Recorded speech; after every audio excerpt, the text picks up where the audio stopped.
You ever wonder what it's like to have your entire career yanked out from under you just because someone decided you're too old to keep up? Let me tell you a story that'll make your blood boil. But stick with me because it's got a twist that'll leave you cheering.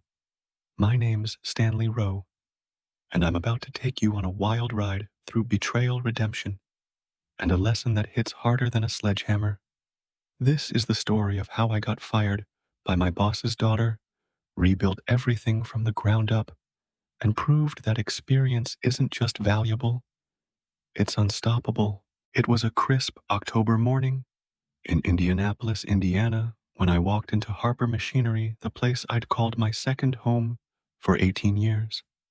I was 59, the operations manager, the guy who made sure every gear in that $30 million industrial equipment business turned smoothly. I wasn't the loudest in the room, never needed to be. My work spoke for itself. Factories across the Midwest ran on the machines we built, and I'd trained every worker on that production floor. But that day, everything changed.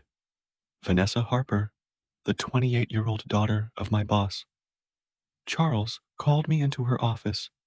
She'd just taken over the company, armed with a shiny business degree and a chip on her shoulder. "Stanley," she said, tossing her hair like she was in a shampoo commercial, "we're moving in a new direction. We don't need old-timers slowing us down." Just like that, 18 years of sweat late nights and loyalty were tossed into a cardboard box. I didn't argue. I just nodded, packed my desk, and walked out while the younger staff avoided my eyes. But here's the thing. Vanessa didn't know she'd just made the biggest mistake of her career. See, what Vanessa did not bother to check was my employment contract. Charles, her father, had insisted on a special clause years ago to keep me from being poached by competitors. If I was fired without cause, the company owed me 2 full years of salary, $320,000 to be exact. As I drove home that day, my old Ford pickup rattling along I-65, I wasn't thinking about the money. I was thinking about the people I'd trained, the systems I'd built, and the legacy Charles and I had created together. Harper Machinery wasn't just a job, it was a community. And Vanessa, she was about to learn what happens when you tear that apart. Let's rewind a bit. Charles Harper wasn't just my boss. He was a mentor, the kind of man who'd built his company from a single lathe in his garage to a powerhouse employing over 100 people. When I started at Harper, I was 41, fresh off a layoff from a failing auto plant. My resume wasn't fancy, just a community college degree and years of hands-on experience. But Charles saw something in me. "Degrees don't build machines," he told me during my interview. "Men with grit and know-how do." 2 years later, he made me operations manager. We weren't buddies who grabbed beers after work, but we had a bond forged in mutual respect. When my wife Linda got sick with cancer, Charles reworked my schedule so I could be at every chemo session. "Family first, Stanley," he'd say. That's the kind of man he was. But about a year ago, things started to shift. Vanessa began showing up at meetings fresh from business school, throwing around buzzwords like synergy and disruption. She'd pitch ideas that would have gutted our quality control or outsourced parts we'd always made in-house. Charles would wince, but never shut her down in public. "She needs to learn, Stanley," he told me once, leaning against my office door. "Some lessons only come from experience." I nodded, but I saw the storm coming. When Charles announced his retirement 3 months before my firing, citing heart problems, I knew it was more than that. Vanessa had pushed him out. The org chart he handed me with her name at the top felt like a warning. "I made her promise to keep the core team," he said, avoiding my eyes. I didn't buy it. The day after Vanessa fired me, I sat at my kitchen table, the same one Linda and I had bought when we moved to Indy 26 years ago. My lawyer, Harold Preston, was on speed dial. He'd been itching for a case like this. Your contract's airtight, he told me, highlighting the severance clause in yellow. They'll pay or we'll sue, and they'll pay more. I was about to call him when my phone rang. It was Charles. Stanley, what the hell happened? He asked, his voice strained. Ask your daughter, I said, keeping it short. He told me Vanessa claimed I was resistant to change and undermining her. I didn't bother defending myself. Charles knew better. You're going to file, aren't you? He asked. Already have, I said. He sighed, then dropped a bomb. Vanessa had fired everyone over 50. Thomas, our head engineer, Jennifer, our quality control guru, the backbone of the company. I hung up, staring at the maple tree in my backyard, the one Linda and I had nursed through storms and disease. This wasn't just about me anymore. It was about value, about what we had all built. I could have taken the severance and retired. I had a pension, a paid-off house, and 2 grown kids doing well. My son's an engineer in Denver. My daughter teaches 3rd grade in Cleveland. But sitting still isn't in my blood. I called Thomas and Jennifer, then every veteran Vanessa had canned. Check your contracts, I told them. Call Harold. Then I made one more call to Douglas Clean, owner of Precision Parts, a smaller outfit across town. Douglas had been trying to hire me for years. Still interested in that conversation, I asked. 3 days later, I was in his office sketching out a plan for a new venture, Cornerstone Precision, a company focused on custom hydraulic components. The high-margin, small-batch work Vanessa thought was inefficient. Thomas signed on as a consultant, navigating his NDA carefully. Jennifer fed me intel from inside Harper, where she stayed to protect her retirement. The pieces were falling into place. Here's where it gets real. Let me tell you about a guy named Mike, one of Harper's floor supervisors. Mike was 52, a single dad with a daughter in high school. He'd started at Harper as a welder, worked his way up, and could troubleshoot any machine blindfolded. Vanessa fired him the same day as me. No warning, no severance. I ran into him at a diner a week later, his eyes hollow, talking about taking a job at a warehouse for half his old pay. I taught her how to read a blueprint when she was 15, he said, shaking his head. And she didn't even look at me when she handed me the pink slip. Stories like Mike's weren't just numbers, they were lives. Families with mortgages, kids in college, dreams put on hold. That's what Vanessa didn't see. She thought modernization meant shiny new software and younger faces. She didn't understand that a company's heart is its people. Fast forward a week. I'm sitting across from Vanessa and Harper's lawyer, Justin, in a downtown office. Harold's next to me, his briefcase open, my contract. Front and center. Vanessa's fuming arms crossed. We're changing direction, she snaps. That's cause enough. Harold, calm as a summer lake, points to the severance clause. $320,000, as stipulated, he says. Justin, looking like he just graduated law school, flips through a thin folder, finding no documentation of insubordination. Vanessa tries to negotiate 6 months pay, take it or leave it. I stay quiet, letting Harold do the talking. We'll proceed with legal action, he says. Discovery will be interesting, especially with multiple employees over 50 fired simultaneously. That's when Charles walks in, looking frail but sharp-eyed. Vanessa, he says a word. They step outside, and through the glass I see them arguing. When they return, Charles tells Justin to prepare the severance as written.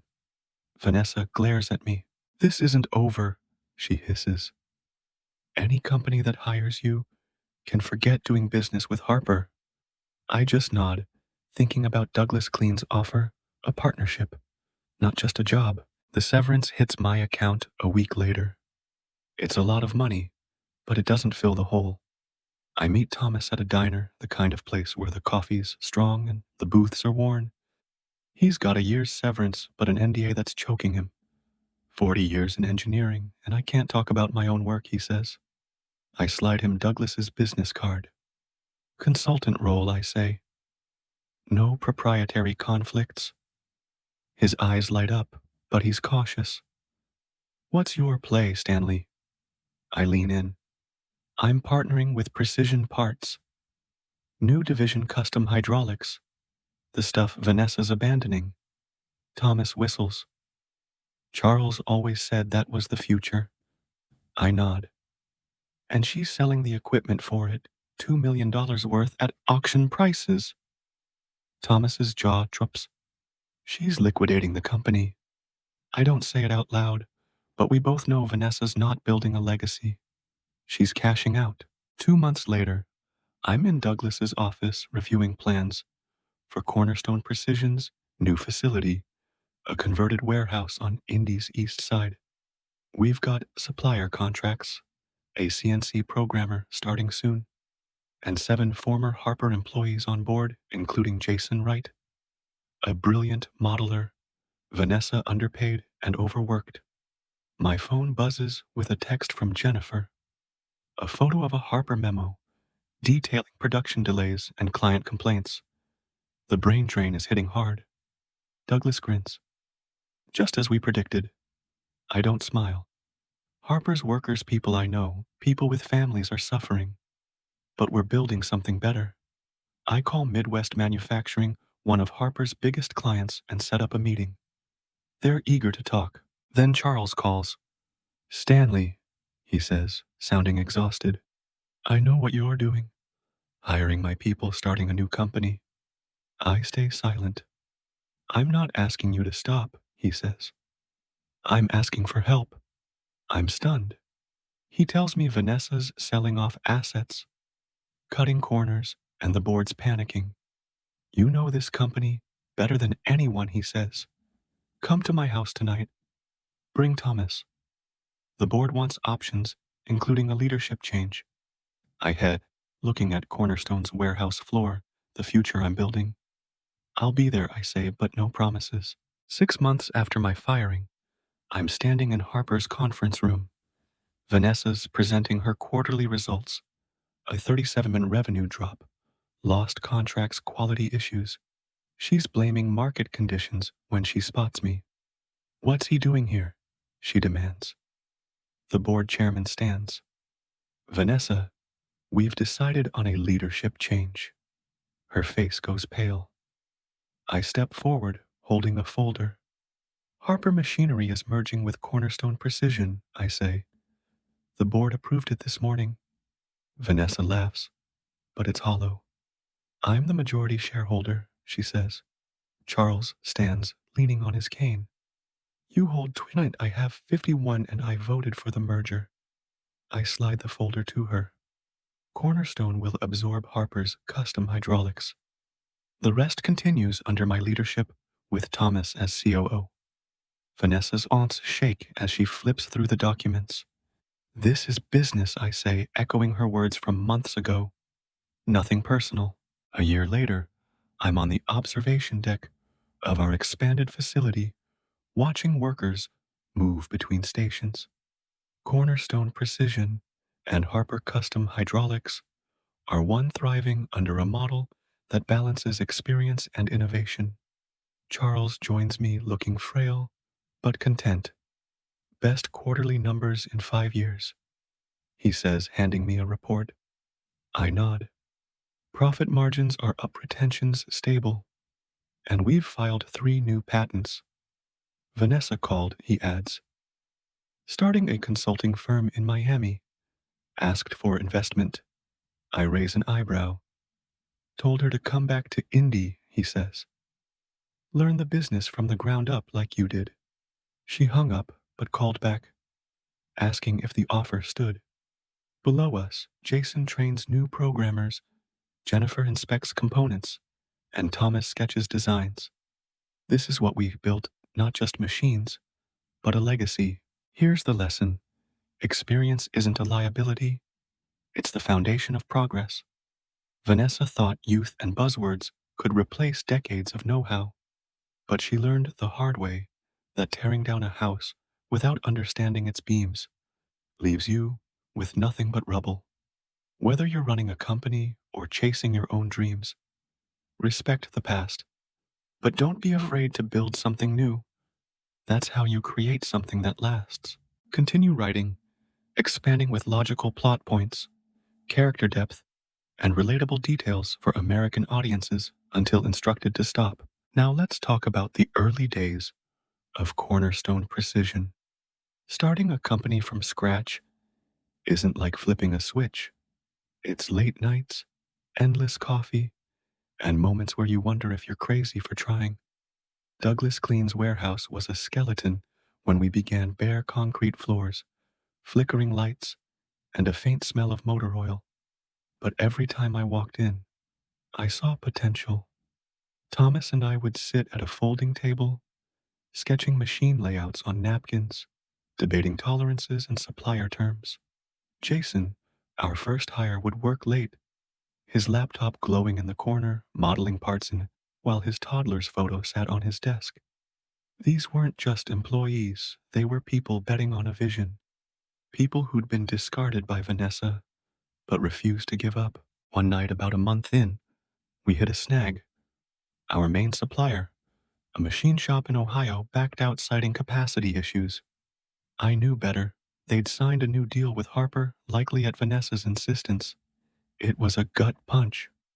Without those parts, we couldn't deliver our first order, and Midwest Manufacturing was counting on us. Thomas was furious, pacing the warehouse. "She's playing dirty," he said. I didn't disagree, but I wasn't about to let her win.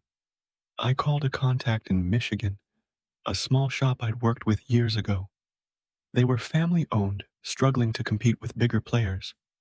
"Can you handle a rush order?" I asked. The owner, a guy named Pete, laughed. "For you, Stanley. We'll make it happen." They delivered, and that order saved our reputation. It also taught me something: loyalty in business isn't just about contracts. It's about relationships, the kind you build over years of handshakes and kept promises. Let's talk about another real story. There was a woman named Carla, one of Harper's quality inspectors.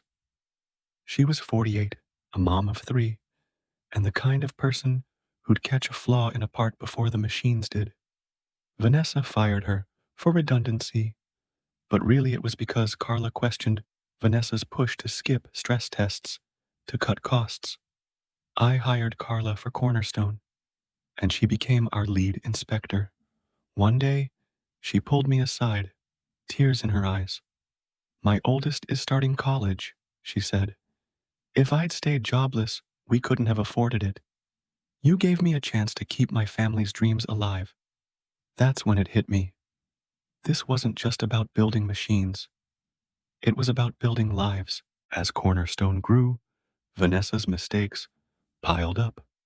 Jennifer's intel painted a grim picture. Harper was bleeding clients.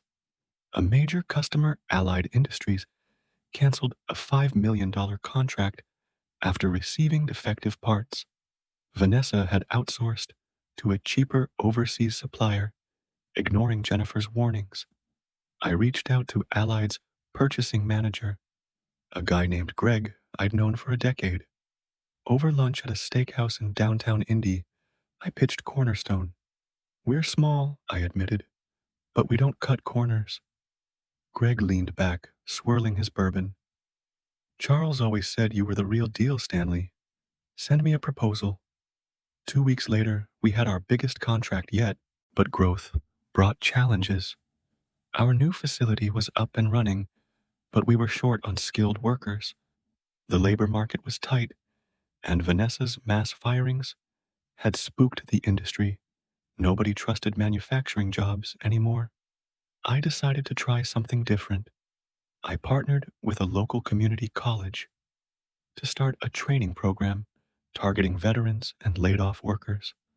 One of our first trainees was a guy named Derek, a 35-year-old former mechanic who'd lost his job when his auto shop closed. Derek was a natural within 3 months. He was running our CNC machines like he'd been doing it for years.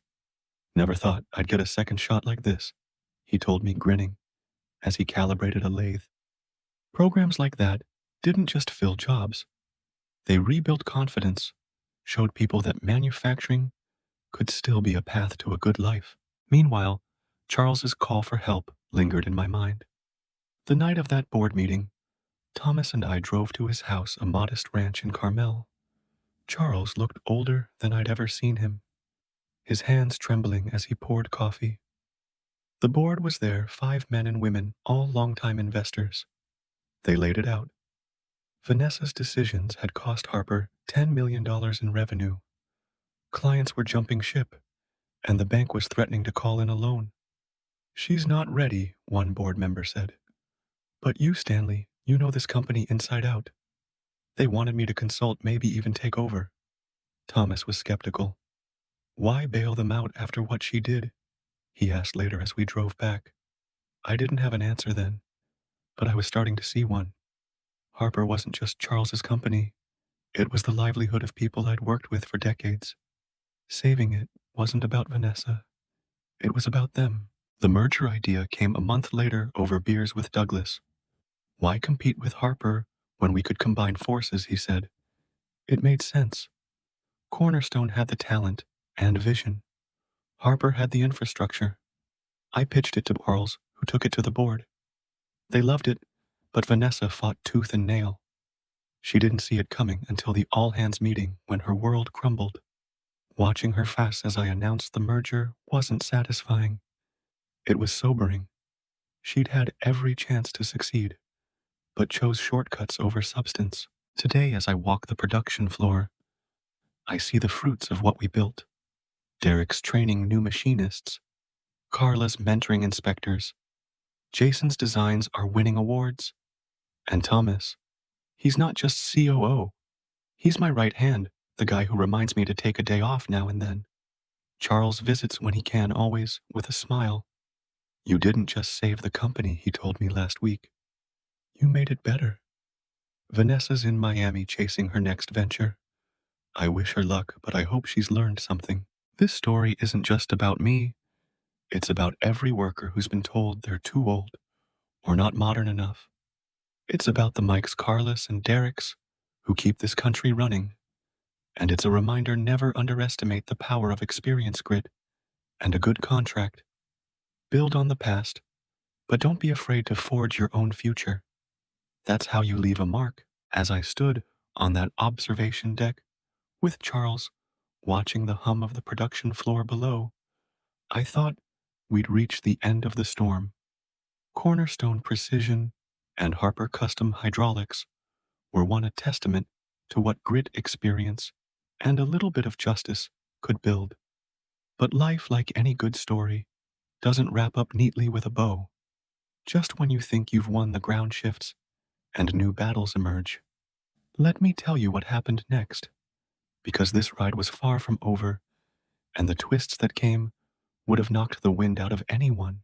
A few weeks after that moment, with Charles, I got a call from Jennifer, our quality control lead, who'd stayed on at Harper through the merger to protect her retirement. Her voice was low, almost a whisper, like she was afraid someone might overhear. "Stanley, you need to see this," she said. "Meet me at the old diner on 38th Street, 7 p.m. Don't tell anyone." My gut tightened. Jennifer wasn't the dramatic type.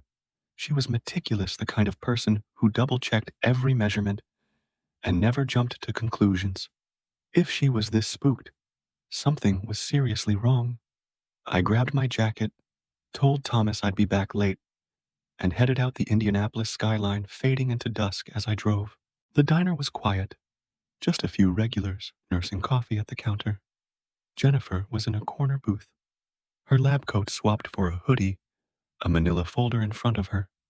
She slid it across the table as I sat down. "This was in Vanessa's old office," she said. "Found it when we were clearing out files for the merger." I opened the folder, and my heart skipped a beat. It was a series of emails, printed out between Vanessa and a name I didn't recognize, Richard Vaughan, CEO of a company called Apex Dynamics. The emails detailed a plan to sell Harper Machinery's proprietary designs blueprints for our custom hydraulic systems to Apex, a competitor based in Chicago. The deal was worth millions, and Vanessa had been negotiating it before the merger while she was still in charge. Worse, the emails suggested she'd been siphoning funds from Harper's accounts to a personal offshore account to cover her tracks. This wasn't just incompetence. This was betrayal on a level I hadn't imagined. I looked up at Jennifer, her face pale. If this gets out, it could tank the merger, she said. Apex could flood the market with our designs, undercut us, and we'd lose everything we've built. My mind raced. Cornerstone was still fragile, a new company, with big contracts, but thin margins. A scandal like this could scare off clients like Midwest Manufacturing and Allied Industries. But there was something else gnawing at me, Charles. He'd poured his life into Harper, and this would break him. I folded the emails, slipped them into my jacket, and told Jennifer to keep quiet until I figured out our next move. Driving home, the city lights blurring past, I felt a mix of rage and determination. Vanessa wasn't done trying to burn the house down, but I wasn't about to let her. The next morning, I called Harold Preston, my lawyer, and laid out the situation. Harold, with his usual calm, told me to bring the emails to his office. If this is what it looks like, Stanley, it's not just a civil matter. It's fraud, maybe even embezzlement. He paused, then added, but we need proof those accounts exist, and we need to move fast before she covers her tracks. I agreed, but I also knew we could not go public yet. A lawsuit would drag Cornerstone into the mud, and the workers' people like Carla Derrick and Jason didn't deserve that.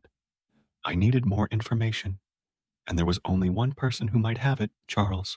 I drove to his house that afternoon, the folder burning a hole in my passenger seat. Charles greeted me at the door, his cane tapping the hardwood floor. He looked better than he had in months, a spark back in his eyes since the merger. But when I showed him the emails, that spark died. He sat heavily in his armchair, reading each page in silence. She was selling us out, he whispered, finally his voice cracking. My own daughter.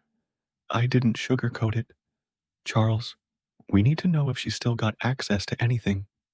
Account systems, anything that could hurt us. He shook his head. I cut her off when the merger happened. But he trailed off, then looked at me. Fear in his eyes. She's smart, Stanley. If she planned this, she might have left a back door. That night, I called Thomas and Jason into the warehouse after hours. The place was eerie, without the hum of machines, just the three of us under flickering fluorescent lights. I showed them the emails, and Jason, our tech whiz, went pale. If she's got access to our servers, she could have planted something, a virus, a data leak, anything. Thomas slammed a fist on the table. We would have seen this coming. She was always too slick. I told Jason to run a full audit of our systems, top to bottom. Look for anything unusual, logins, file transfers, even deleted records. He nodded, already pulling out his laptop. Thomas and I spent the night poring over financials, cross-referencing every transaction from Vanessa's last 6 months at Harper. By 3 a.m., we founded a series of consulting fees paid to a shell company in Miami totaling $2 million. The paper trail led straight to Vanessa, but the real shock came the next day. Jason called me at dawn, his voice shaking. Stanley, you need to get here now. I raced to the warehouse where he showed me a hidden program buried in Harper's old server, one we'd integrated during the merger. It was a time bomb, a script set to wipe our design database and send copies to an IP address in Chicago, likely Apex Dynamics. The trigger date was 2 weeks away. She planned this as a failsafe, Jason said. If the merger went through, she'd still get her payday by selling our work. I felt the room spin. This wasn't just about money anymore. It was sabotage, a final middle finger from Vanessa to the company her father built. We had a choice: go to the authorities and risk a public scandal, or handle it quietly and stop her before the program triggered. I chose the second option, but it meant playing a dangerous game. I called Douglas Clean, who'd become more than an investor. He was a partner who trusted my instincts. We need to trace that offshore account, I told him, and we need to know who Richard Vaughn is. Douglas, with his network of old school business contacts, got us a private investigator, a guy named Frank Russo, who specialized in corporate espionage. Frank was a bulldog, the kind of guy who'd dig through a dumpster for a shred of evidence. Within 48 hours, he confirmed the account was Vanessa's, linked to a condo purchase in Miami. Richard Vulcan, it turned out, was an old business school buddy of hers, now running Apex with a reputation for shady deals. The clock was ticking. I knew we couldn't just disable the program. Vanessa might have backups or remote access. We needed to catch her in the act, make sure she couldn't wiggle out. Frank suggested a sting. Set a trap, he said. Make her think the deal with Apex is still on. Lure her back to Indy. It was risky, but I was done playing defense. I had Jason craft a fake email from Richard Vaughn using a spoofed address, saying Apex needed her in Indianapolis to finalize the design transfer. Bring any remaining files, the email read. We're ready to wire the final payment. To sell it, we used details from the original emails, mimicking Vaughan's curt tone. Then we waited. 3 days later, Vanessa took the bait. Frank tipped me off that she'd booked a flight to Indy landing at 6 p.m. on a Friday. I felt a surge of adrenaline, like I was 30 again, ready to face a fight. We set up at the warehouse with Jason, monitoring the servers, and Frank stationed outside, ready to record everything. Thomas was skeptical. What if she smells a trap? He asked. She's arrogant, I said. She thinks she's untouchable. At 8 p.m., a black SUV pulled into the lot. Vanessa stepped out, dressed like she was headed to a board meeting, not a crime scene.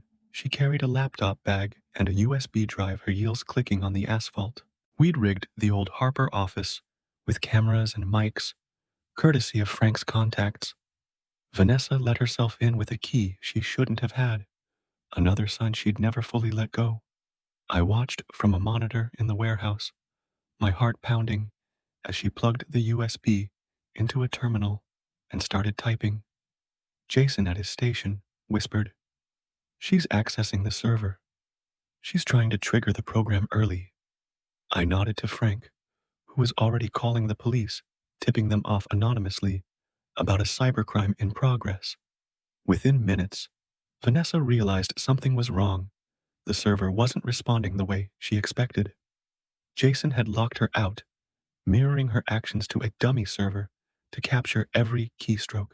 The police arrived silently, their cars blocking the lot. Vanessa froze when they knocked her face a mix of panic and defiance. "This is my company," she shouted as they cuffed her. But the USB in her hand and the login records were damning. Frank handed me a flash drive with the footage. "Got her cold," he said, grinning. I didn't smile. Watching Vanessa led away in handcuffs wasn't victory. It was a tragedy. Charles's daughter, the girl he'd raised to carry his legacy, had chosen greed over everything else. The aftermath was chaos. The story hit the Indianapolis Star the next morning. Harper Harris arrested in corporate sabotage scheme. I kept Cornerstone's name out of it, framing it as a Harper internal issue. But the industry buzzed. Clients like Midwest Manufacturing called worried about their contracts. I spent days on the phone, reassuring them our designs were safe, our systems secure. Douglas and I hired a PR firm to control the narrative, emphasizing Cornerstone's commitment to integrity. It worked. Allied Industries doubled their order, citing trust in our leadership. But the real fallout was personal. I drove to Charles's house the day after the arrest, dreading the conversation. He was in his backyard, staring at a rose garden he'd planted with his late wife. "I failed her, Stanley," he said, not looking at me. "I thought I could teach her, but I gave her too much too soon. I didn't know what to say. I'd lost a wife, not a child, but I knew grief when I saw it." "She made her choices," I said finally.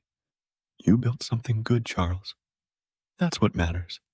He nodded, but the weight didn't lift. Vanessa's trial was 6 months later. She pleaded guilty to reduced charges, wire fraud, and attempted data theft, avoiding jail, but getting 5 years probation and a massive fine. The offshore account was seized. The funds returned to Harper's coffers, now part of Cornerstone. Apex Dynamics cut ties with Richard Vaughan, who vanished from the industry. Vanessa moved back to Miami, banned from corporate roles. Last I heard, she was working as a real estate agent, a far cry from the CEO she'd dreamed of being. Cornerstone, though, soared. The scandal ironically boosted our reputation. Clients saw us as the steady hand, the company that wouldn't fold under pressure. We expanded the training program, hiring 20 more workers, including a woman named Lisa, a single mom who'd been a cashier before learning CNC programming. Her first day, she thanked me with tears in her eyes. "This job means my kids won't go hungry," she said. Moments like that kept me going, reminded me why we fought. But the story doesn't end there. A year after the trial, I got an unexpected visitor. It was Mike, the supervisor. Vanessa had fired the one I'd met at the diner. He'd taken the warehouse job, but kept in touch. "Stanley," he said, standing in my office, "I've got an idea." He pulled out a notebook filled with sketches for a new hydraulic valve, one that could cut production costs by 15 footholds. "I've been tinkering at night," he said, almost shy.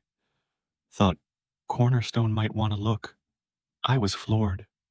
Mike wasn't an engineer, but he'd spent 20 years on the floor, learning every nut and bolt. I brought him to Thomas, who tested the design. It worked better than we'd hoped. We patented it, and Mike joined Cornerstone as a design consultant, his daughter's college fund now secure. That valve became our flagship product, landing us a $10 million contract with a national supplier. At the signing, I invited Charles, who watched from the sidelines, his cane gone, his health slowly improving. "You're not just running a company," he told me, clapping my shoulder. "You're building a family." He was right. The warehouse was alive with people who'd been given second chances. Derek, Carla, Lisa, Mike, and dozens more. We weren't just making parts, we were making futures. Then came the biggest twist of all. 2 years after Vanessa's arrest, I got a letter handwritten, postmarked from Miami. It was from her. "Stanley," it read, "I hated you for a long time, but I see now what I did, what I lost. I'm trying to start over to earn back what I threw away. I don't expect forgiveness, but I needed to say I'm sorry." I sat at my kitchen table, the same one where I'd read my severance contract years ago, and stared at the letter. Part of me wanted to crumple it, but another part, the part that remembered Charles's grief, Linda's belief in second chances, stopped me. I didn't write back, not yet, but I kept the letter in a drawer. Maybe one day I'd respond. Maybe. Today, Cornerstone Precision is a name in the industry, not just in Indy, but nationwide. We've got 200 employees, 3 facilities, and a scholarship fund for workers' kids. I'm 62 now, thinking about passing the torch, but not quite ready. Thomas jokes I'll be on the floor at 80, tweaking machines. Maybe he's right. Every day I walk the production floor, see Lisa programming, Mike sketching, Carla inspecting, and I know this is what matters. We didn't just survive Vanessa's betrayal, we thrived because we valued what she didn't: people experience and the will to build something that lasts. As I tucked Vanessa's letter into that drawer, I thought maybe the worst was behind us. Cornerstone Precision was thriving. Our workforce was growing, and the industry was starting to see us as the gold standard for custom hydraulics.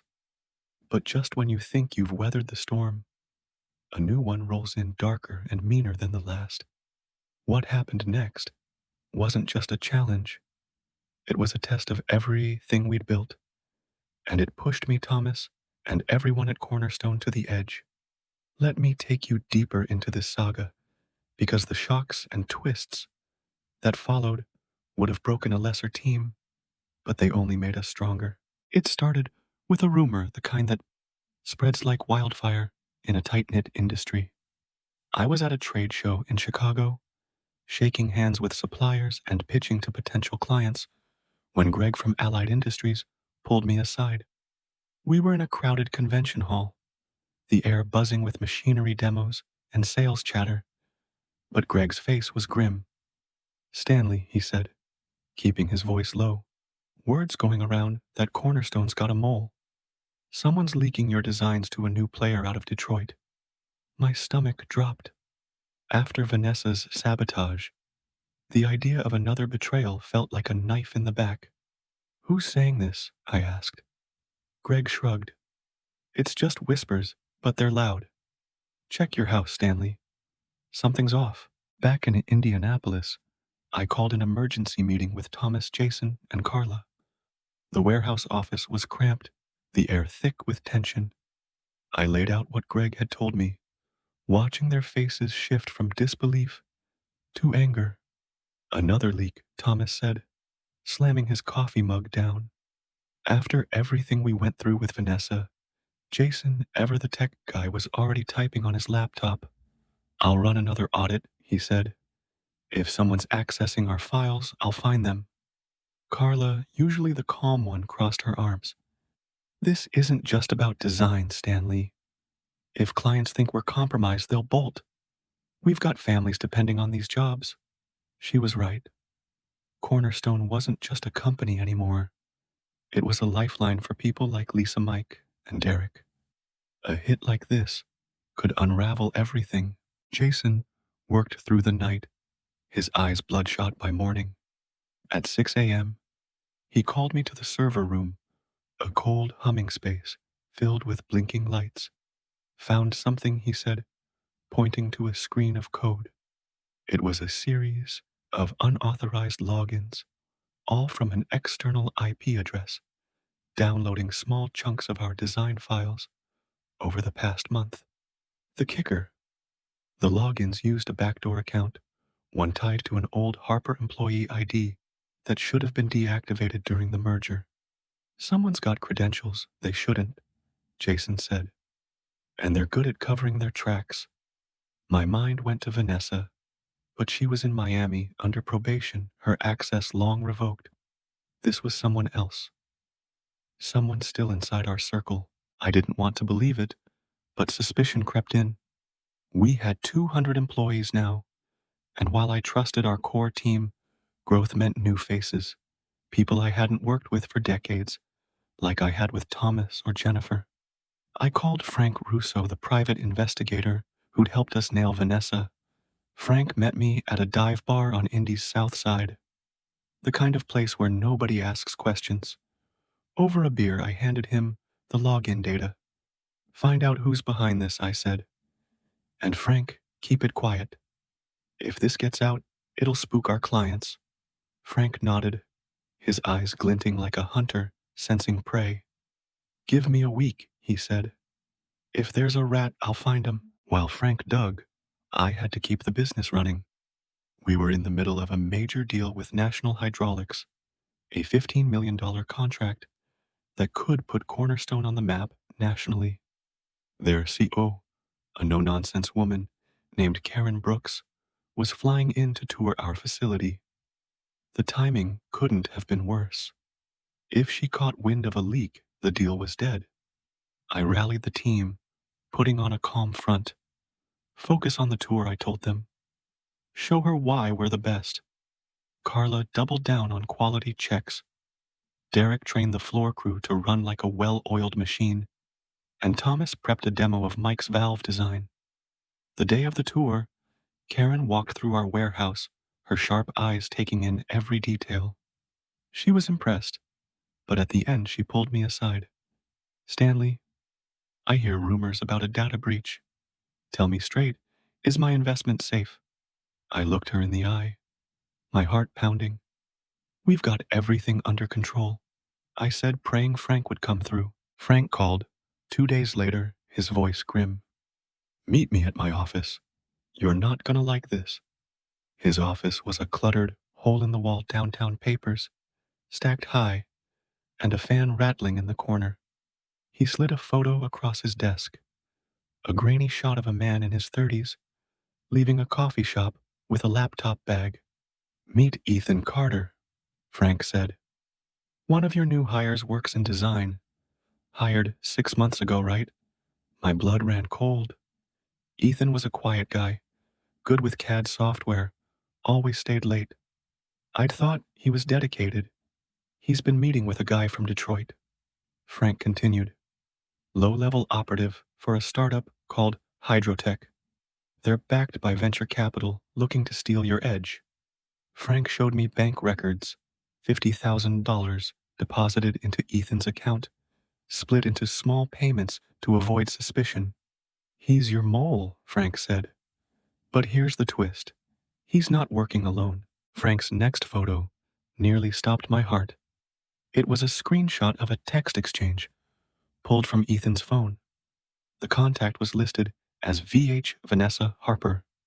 The messages were coded, but clear enough. She was feeding Ethan instructions telling him which files to target and how to dodge Jason's audits. She's orchestrating this from Miami, Frank said, using Ethan as her pawn. I gripped the edge of the desk, fury and disbelief warring inside me. Vanessa hadn't just walked away. She'd been plotting her revenge, waiting for a chance to strike back. Why Ethan? I asked. Frank shrugged. Kid's got student loans, a sick mom. Easy to manipulate. Vanessa probably promised him a cut of whatever Hydrotech paid. I drove back to the warehouse, my mind racing. Confronting Ethan was risky. If he bolted, we'd lose our evidence. But letting him stay meant more leaks. I called Thomas, Jason, and Carla into a locked office and showed them Frank's report. Carla's face hardened. I trained that kid, she said. He sat at my desk asking about my kids, and he was selling us out. Thomas was more practical. We need to fire him, but not yet. Let's use him to feed Vanessa bad info. It was a brilliant idea, but dangerous. We'd have to play double agent all while keeping the National Hydraulics deal alive and our clients in the dark. Jason set up a honeypot, a fake server with dummy design files, convincing enough to fool Ethan, but useless to Hydrotech. We let him steal them, monitoring every move. Meanwhile, Frank tracked Vanessa's communications, building a case strong enough to take to the FBI. It was a high-stakes game, and the stress was brutal. I barely slept, haunted by the thought of losing everything we'd built. One night, I found myself at Linda's grave, the cemetery quiet, under a full moon. I don't know if I can do this, Lynn, I whispered. It's one fight after another. I swear I felt her presence, a warmth that steadied me. I went home, poured a coffee, and got back to work. The plan worked too well. Ethan sent the dummy files to Hydrotech, and Vanessa, thinking she'd won, arranged a meeting in Chicago to finalize the deal. Frank tipped off the FBI, who were already watching Hydrotech for shady practices. On the day of the meeting, I sat in the warehouse, watching a live feed from Frank's contact, a tiny camera in the Chicago hotel conference room. Vanessa walked in confident, shaking hands with a Hydrotech exec. Ethan was there, nervous, clutching a USB drive. Then the FBI stormed in badges, flashing, and the room erupted in chaos. Vanessa's face, caught on camera, went from smug to terrified as they read her rights. Ethan broke down, spilling everything, naming Vanessa as the mastermind. The arrests made national news tech startup busted in corporate espionage plot. Cornerstone's name stayed out of it, thanks to Frank's maneuvering, but the industry knew we'd been targeted. Karen Brooks from National Hydraulics called me the next day. "You didn't just handle it, Stanley, you outsmarted them. We're signing the contract." I exhaled, the weight lifting for the first time in weeks. But the victory was bittersweet. I thought of Charles, who'd been spared the details, but knew enough to be heartbroken. I visited him, bringing a bottle of his favorite bourbon. We sat on his porch, the Indiana summer humming around us. "She'll never learn," he said, staring at the horizon. "But you, Stanley, you're keeping my dream alive." I clinked my glass to his. "Our dream, Charles." The fallout reshaped Cornerstone. We tightened security, hired a cybersecurity firm, and made every employee sign a new SES NDA. Ethan faced charges, but cooperated, getting a lighter sentence. Vanessa wasn't so lucky. Her probation was revoked, and she got 3 years in a low-security prison. The news hit Charles hard, but he started visiting our facility more, finding solace in the work. One day, he brought his granddaughter Emily, a bright 16-year-old, who asked a million questions about the machines. "She's got your fire," I told him, and he smiled, a real one for the first time in years. But the story wasn't over. A year later, we faced a new challenge. Not betrayal, but ambition. Mike's valve design had made us a fortune, but competitors were catching up, copying our tech. Thomas pushed for a bold move: expand into automation, integrating AI to make our hydraulics smarter, more efficient. It was a $20 million gamble, and I hesitated. We were stable, profitable. Why risk it? But Thomas, Carla, and even young Lisa, who'd become a team lead, argued we couldn't rest on our laurels. "Vanessa thought she could coast," Lisa said at a team meeting. "We're better than that." She was right. I greenlit the project, and we partnered with a tech startup in Silicon Valley, blending their AI with our hardware. The launch was a nightmare. The AI kept glitching, misreading sensor data, and our first demo for a major client crashed spectacularly. Social media lit up with snarky posts. "Cornerstone's AI is more like I don't work." I was ready to pull the plug, but Derek, our former mechanic turned CNC guru, had an idea. "Let's simplify," he said. "Strip the AI to basics. Focus on what we know: reliability." He worked with the Silicon Valley team, sleeping in the warehouse for a week, and they rebuilt the system. The second demo was a hit, landing us a $30 million contract with a logistics giant. Derek got a bonus and a new title, innovation lead. At the company party, he raised a glass to Stanley, who bets on us even when he's scared. Everyone laughed, but I felt a lump in my throat. These were my people, my family. Then came a curveball I never saw coming. 2 years after Vanessa's prison sentence, I got another letter from her, this time from a halfway house in Florida. "Stanley," she wrote, "I'm out trying to rebuild. I know I don't deserve your trust, but I want to make things right. I've been studying manufacturing, learning what I should have learned years ago. If there's ever a place for me at Cornerstone, even sweeping floors, I'd take it." I read it 10 times, torn between anger and hope. Charles was gone by then, passed away peacefully in his sleep. His granddaughter Emily, now a freshman, studying engineering funded by our scholarship. I showed the letter to Thomas and Carla. "She's got nerve," Thomas said, but Carla was softer. "People change, Stanley. You gave me a chance. Maybe she deserves one."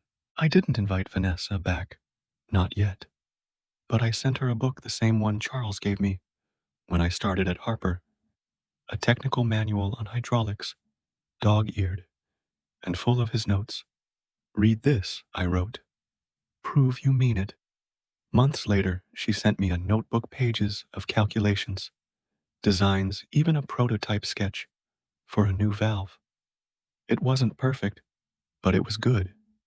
I showed it to Mike, who raised an eyebrow. She's got potential, he said, but she's got a long way to go. I nodded. Maybe one day I'd give her a shot, not as a Harper, but as someone earning her place. For now, I kept her at arm's length, watching, waiting. Cornerstone kept growing, but so did the challenges. A supply chain crisis hit spiking steel prices, and a freak storm damaged our second facility. We scrambled, renegotiating contracts and rebuilding. But the team never faltered. Lisa led a crew to salvage equipment, working 12-hour shifts in the rain. Derek designed a workaround to cut material costs. Carla caught a supplier trying to pass off subpar parts, saving us millions. Through it all, I saw what made us different, not just skill, but heart. We weren't just a company, we were a movement proving that experience, grit, and second chances could outshine any shortcut. One night, after a long day, I sat in my office, the warehouse quiet. Emily, Charles's granddaughter, had interned with us that summer, and she'd left a note on my desk. Thanks, Stanley. You showed me what my grandpa's legacy means. I looked out at the production floor, the machines gleaming under soft lights, and thought of Linda, Charles, and every worker who'd believed in me. We'd faced betrayal, sabotage, and setbacks, but we'd built something unbreakable. And as long as I had breath, I'd keep building, keep fighting, keep proving that the past isn't a burden.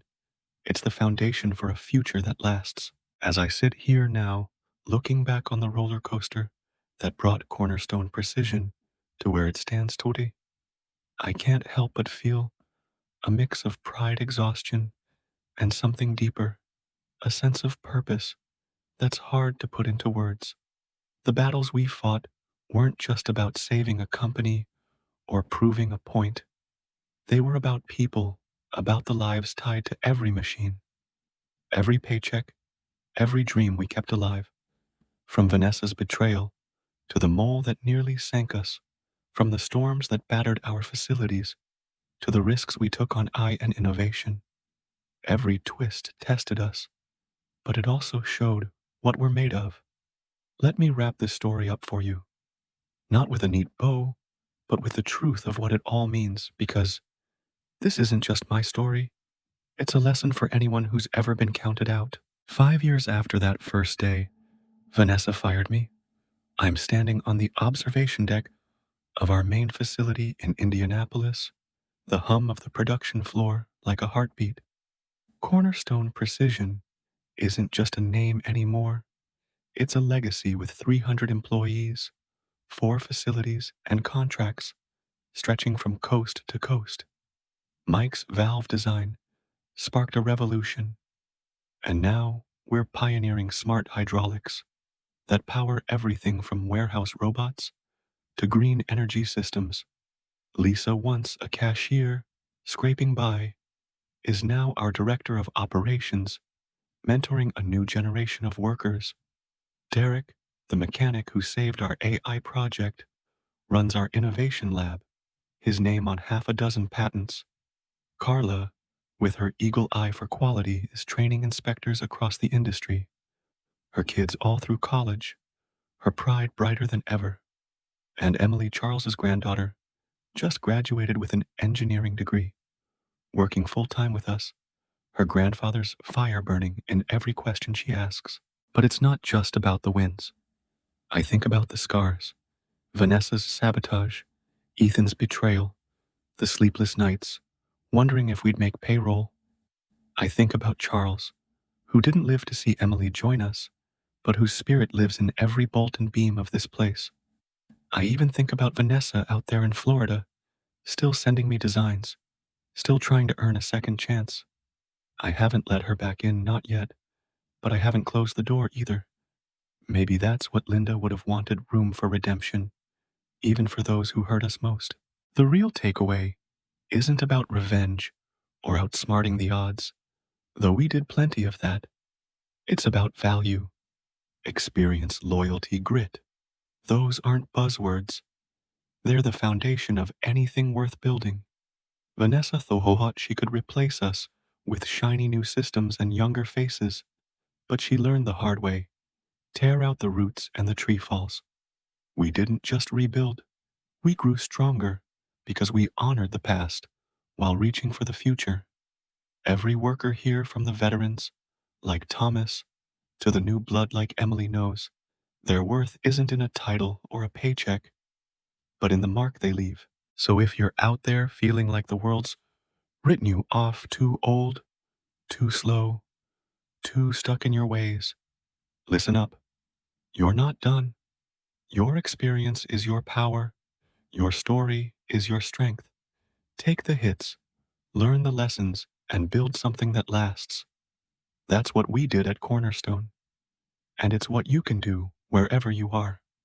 As for me, I'm 64 now, still walking the floor, still tweaking machines, still dreaming big. The fight never stops, but neither do we. And that, my friends, is how you turn a firing into a future.